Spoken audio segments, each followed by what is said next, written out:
sallallahu alayhi wasallam wa ala alihi wa ashabihi dhawi shirafil azim.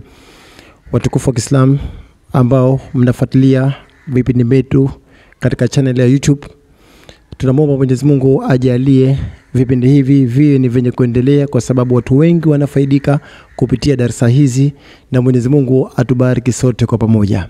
Leo kwa uwezo wa Allah Subhanahu wa Ta'ala amenijalia tena kufika hapa kwa ajili ya kueleza faida na fadhila ambazo zinapatikana kwenye Qur'an al-Karim. Leo nitaelezea faida ambayo inapatikana katika suratul Luqman.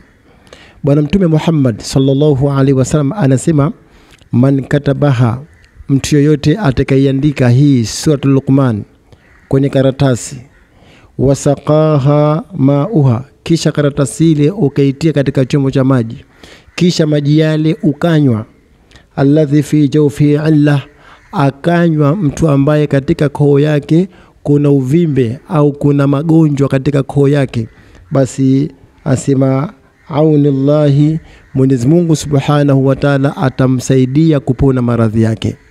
Suratul Luqman utakapoiandika kwenye karatasi kwa zafarani, kisha karatasi ile ukaitia katika chombo cha maji, kisha maji yale ukanywa, ikiwa katika koo yako kama kuna maradhi mfano matonsis au maradhi ya uvimbe katika koo, basi Allah Subhanahu wa Ta'ala atakuponesha maradhi yako. Hiyo ni faida ya kwanza inayopatikana katika sura Luqman.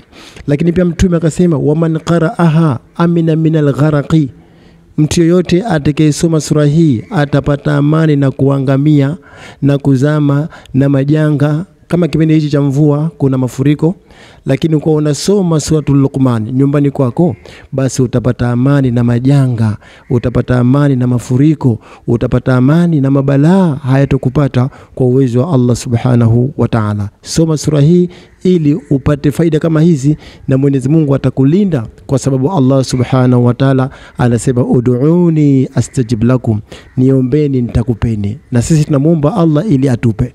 Inshallah fanyia kazi hii suratul Luqman, iandike kwenye karatasi, kisha karatasi ile tia katika maji, maji yale kunywa, utapona maradhi yako matonsis, uvimbe katika koo, na hata maradhi yako mengine pia utapona kupitia suratul Luqman. Inshallah tukutane katika vipindi vinavyokuja mbele. Wassalamu alaikum wa rahmatullahi wa barakatuh.